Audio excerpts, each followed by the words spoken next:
I want to say God is interested in all your earthly needs also.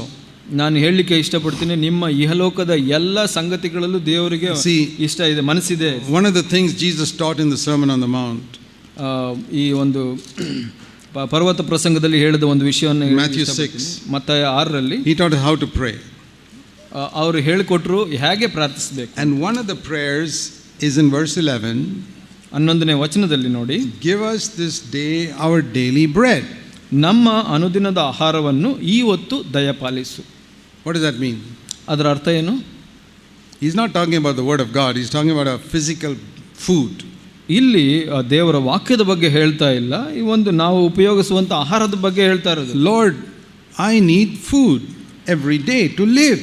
ಕರ್ತನೇ, ನನಗೆ ಆಹಾರ ಬೇಕಿದೆ ಪ್ರತಿ ದಿವಸ ಜೀವಿಸಲಿಕ್ಕೆ. So please help me to have food every day to live. ದಯವಿಟ್ಟು ಸಹಾಯ ಮಾಡು ಸ್ವಾಮಿ, ಪ್ರತಿ ದಿವಸ ನಾನು ಆಹಾರ ಪಡ್ಕೊಳ್ಳಿ. How can I get food? ನನಗೆ ಹೇಗೆ ಆಹಾರ ಸಿಗುತ್ತೆ? I need money. ನನಗೆ ಹಣ ಬೇಕು. How can I get money? ಹಣ ಹೇಗೆ ಸಿಗುತ್ತೆ? Not by begging, ಭಿಕ್ಷೆ ಬೇಡೋದ್ರಿಂದ, not by borrowing, ಸಾಲ ಪಡೆಯೋದ್ರಿಂದ ಅಲ್ಲ, working, ಕೆಲಸ ಮಾಡೋದ್ರಿಂದ. So what you're praying in that prayer is, Lord, please give me a job so that I can get money, so that I can get my food every day. ಆ ಪ್ರಾರ್ಥನೆಯಲ್ಲಿ ನಾವು ಏನು ಕೇಳ್ತಾ ಇದ್ದೀವಿ ಅಂದರೆ, ಸ್ವಾಮಿ ನನಗೆ ಒಂದು ಕೆಲಸ ಕೊಡಿಸ್ಕೊಡು, ಆ ಕೆಲಸದಿಂದ ನಾನು ಹಣ ಸಂಪಾದನೆ ಮಾಡಿ ಆಹಾರವನ್ನು ಪಡ್ಕೊಳ್ತೀನಿ. In that little prayer, give me my food every day. ಆ ಒಂದು ಚಿಕ್ಕ ಪ್ರಾರ್ಥನೆ ಅನುದಿನದ ಆಹಾರವನ್ನು ನಮಗೆ ಕೊಡು ಅಂತ. Hidden inside that request is, Lord, please help me to have a job.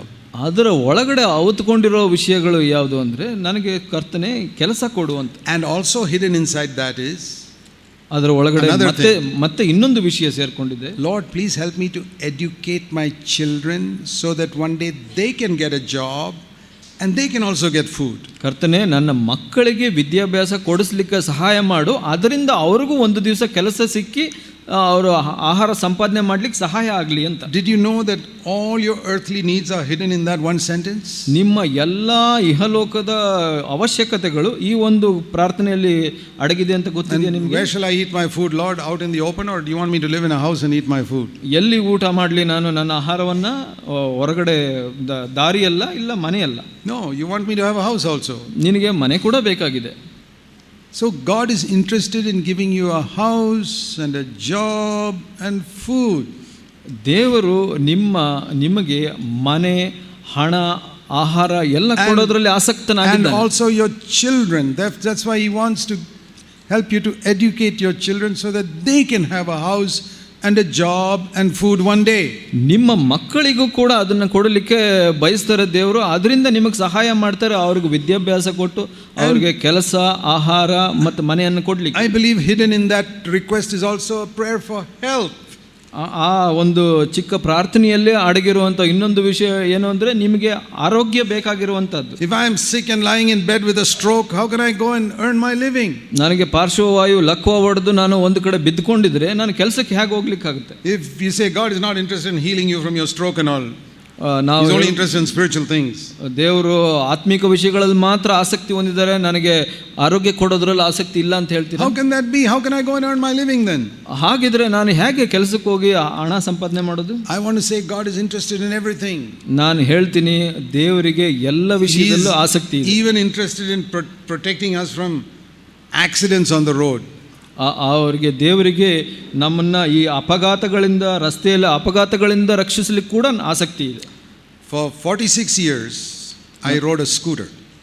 46 ವರ್ಷಗಳ ಕಾಲ ನಾನು ಸ್ಕೂಟರ್ನ ಓಡಿಸಿದೆ. I gave up riding a scooter when I was 68, 4 years ago. 4 ವರ್ಷದ ಹಿಂದೆ 68 ವರ್ಷ ಆದಾಗ ನಾನು ಸ್ಕೂಟರ್ ಓಡಿಸೋದು ಬಿಟ್ಟೆ. And in 46 years I never had an accident. 46 ವರ್ಷಗಳಲ್ಲಿ ನನಗೆ ಅಪಘಾತಗಳಾಗಿಲ್ಲ. Is it because my cleverness? ಇದು ನನ್ನ ಬುದ್ಧಿವಂತಿಕೆಂತನಾ? No. ಇಲ್ಲ. Because the angels would push people out of the way if they were coming to have an accident with me. ಯಾರಾದರೂ ಅಪಘಾತ ಮಾಡ್ಲಿಕ್ಕೆ ಬಂದರೆ ದೇವದೂತರು ಅವ್ರನ್ನ ಪಕ್ಕಕ್ಕೆ ತಳ್ಳಿಬಿಟ್ರು. Or do something to slow down my vehicle or something. Angels can do all types of things. ದೇವದೂತರು ಏನು ಬೇಕಾದರೂ ಮಾಡಲಿಕ್ಕೆ ಶಕ್ತರಾಗಿದ್ದಾರೆ. ನನ್ನ ವಾಹನನೇ ನಿಧಾನ ಮಾಡಿಬಿಟ್ಟು ಕೂಡ ನಿಲ್ಲಿಸ್ಬಿಟ್ಟಿದ್ದಾರೆ. I've had angels look after me from the time I'm a child. ನನಗೆ ದೇವದೂತರು ನಾನು ಚಿಕ್ಕ ಮಗುವಿದ್ದಾಗಲಿಂದ ನನ್ನನ್ನು ನೋಡ್ಕೊಳ್ತಾ ಇದ್ದಾರೆ. See what it says in Matthew chapter 18. ಮತ್ತಾಯ 18ರಲ್ಲಿ ಏನು ಹೇಳುತ್ತೆ ನೋಡೋಣ. He's talking there about little children. ಇಲ್ಲಿ ಚಿಕ್ಕ ಮಕ್ಕಳ ಬಗ್ಗೆ ಹೇಳ್ತಾ ಇದೆ. They asked him, who is the greatest in the kingdom of heaven? ಇಲ್ಲಿ ಪರಲೋಕದಲ್ಲಿ ಹೆಚ್ಚಿನವರು ಯಾರು ಅಂತ ಹೇಳುವಂತ ವಿಷಯ. Verse 1. ಒಂದನೇ And he took a child. ಈ ಮಗುವನ್ನು It ಎತ್ಕೊಂಡು says in verse 4, whoever humbles himself like this child is the greatest in the kingdom of heaven. ಈಗಿರುವುದರಿಂದ ಯಾವನು ಈ ಚಿಕ್ಕ ಮಗುವಿನಂತೆ ತನ್ನನ್ನು ತಗ್ಗಿಸಿಕೊಳ್ಳುತ್ತಾನೋ ಅವನೇ ಪರಲೋಕದಲ್ಲಿ ಹೆಚ್ಚಿನವನು. Unless you are converted, verse 3, and become like children, you can't enter the kingdom of heaven. ನೀವು ತಿರುಗಿಕೊಂಡು ಚಿಕ್ಕ ಮಕ್ಕಳಂತೆ ಆಗದೆ ನೀವು ಪರಲೋಕ ರಾಜ್ಯವನ್ನು ಸೇರದೆ ಹೋಗುವರಿ ಅಂತ ಹೇಳ್ತಾರೆ. So he said, don't despise these little children. ನೀ ಮಕ್ಕಳನ್ನ ಕಡೆಗಾಣಿಸಬೇಡಿ. Verse 10. 10ನೇ ವಚನ. Don't despise one of these little ones, because their angels in heaven are continually beholding the face of my Father. ಇಲ್ಲಿ ಹೇಳುತ್ತೆ 10ನೇ ವಚನದಲ್ಲಿ, ಈ ಚಿಕ್ಕವರಲ್ಲಿ ಒಬ್ಬರನ್ನಾದರೂ ತಾತ್ಸಾರ ಮಾಡಬಾರದು ನೋಡಿರಿ, ಪರಲೋಕದಲ್ಲಿ ಅವರ ದೇವದೂತರು ಪರಲೋಕದಲ್ಲಿರುವ ನನ್ನ ತಂದೆಯ ಮುಖವನ್ನು ಯಾವಾಗಲೂ ನೋಡುತ್ತಲಿದ್ದಾರೆ. That's an amazing verse, that a child has got an angel. ಅದು ಒಂದು ಅದ್ಭುತವಾದ ವಚನ. ಅದು ಏನು ಹೇಳುತ್ತೆ ಅಂದರೆ, ಒಂದು ಮಗುವಿಗೆ ದೇವದೂತರು ಇರ್ತಾರೆ ಕಾಯಲಿಕ್ಕೆ ಅಂತ. I praise God for that. That's why these children are protected from so many accidents. ನಾನು ದೇವರಿಗೆ ಸ್ತೋತ್ರ ಮಾಡ್ತೇನೆ. ಅದರಿಂದ ಚಿಕ್ಕ ಮಕ್ಕಳು ಬಹಳಷ್ಟು ಅಪಘಾತದಿಂದ ಕಾಪಾಡಲ್ಪಡ್ತಾರೆ.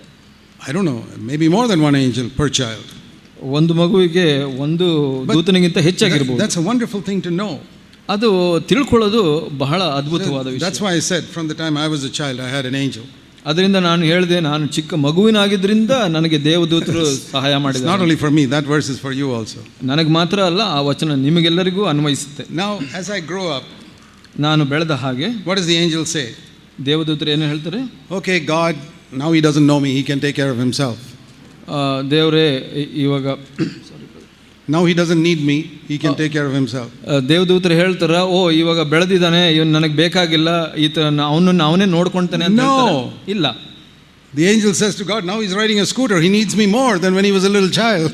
ಸೊ ದೇವದೂತರು ಹೇಳ್ತಾರೆ, ಓ ಇವಾಗ ಸ್ಕೂಟರ್ ಓಡಿಸ್ತಾ ಇದ್ದಾನೆ, ಇವಾಗ ನನ್ನ ಅವಶ್ಯಕತೆ ಇನ್ನೂ ಜಾಸ್ತಿ ಇದೆ ಅಂತ ಹೇಳ್ತಾರೆ. That's wonderful for me to know that. ಅದನ್ನು ತಿಳ್ಕೊಳ್ಳೋದು ನನಗೆ ಬಹಳ ಅದ್ಭುತವಾಗಿ ಕಾಣಿಸುತ್ತೆ. If you believe that, ನೀವು ನಂಬಿದರೆ it's an amazing thing.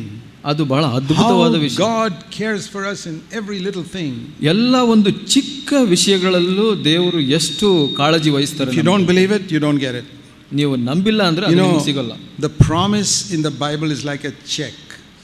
ಒಂದು ದೇವರ ವಾಗ್ದಾನ ಅಂದ್ರೆ ಒಂದು ಚೆಕ್ ಕೊಟ್ಟಾಗ. Supposing somebody sends you a check for 10,000 rupees. Bank cheque ನಿಮಗೆ ಯಾರೋ ಒಬ್ರು 10,000 sends me a check for 10,000 rupees. 10,000 check ನನಗೂ ಕೊಟ್ಟು. I go to the bank and take the money and I enjoy the money. ನಾನು bank ಹೋಗಿ ಅದನ್ನ ಹಣ ತೆಕ್ಕೊಂಡು ಸಂತೋಷವಾಗಿರ್ತೀನಿ. You keep it inside your Bible and keep it there. ನೀವು ಆ check ನ ಬೈಬಲ್ ಒಳಗಡೆ ಇಟ್ಬಿಟ್ಟು ಜಾಗ್ರತೆಯಾಗಿ ಇಟ್ಟುಬಿಡ್ತೀರಾ. What do you get? ಏನು ಸಿಗುತ್ತೆ ನಿಮಗೆ? Nothing. ಏನು ಇಲ್ಲ. The promise in the Bible is like a check.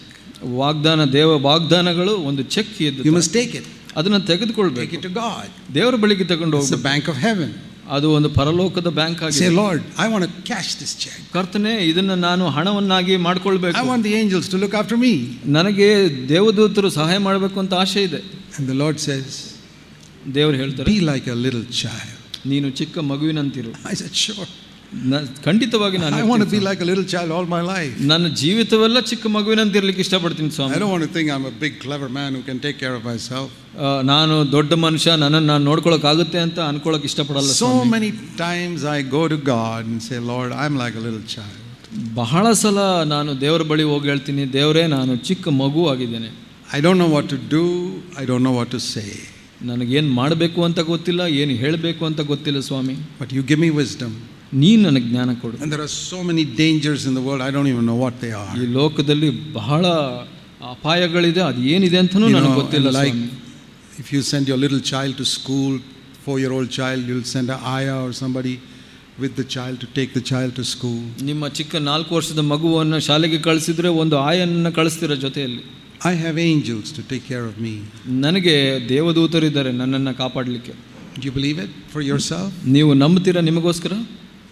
Don't try to be smart, a big man with God. Be like a little child. ದೇವರ ಮುಂದೆ ಓ ನಾನು ದೊಡ್ಡ ಮನುಷ್ಯ ಅಂತ ತೋರಿಸ್ಕೊಳ್ಳೋಕೆ ಹೋಗಬೇಡಿ, ಚಿಕ್ಕ ಮಗುವಿನಂತಿರಿ. That's the trouble with a lot of believers, is they think they are very smart and clever, and that's why they have so many problems. ಬಹಳಷ್ಟು ವಿಶ್ವಾಸಿಗಳಿಗೆ ಹೆಚ್ಚಿನ ಸಮಸ್ಯೆ ಯಾಕಿದೆ ಅಂದ್ರೆ ಅವರು ದೊಡ್ಡ ಮನುಷ್ಯರಂತೆ ನಟಿಸ್ತಾರೆ ದೇವರ ಮುಂದೆ.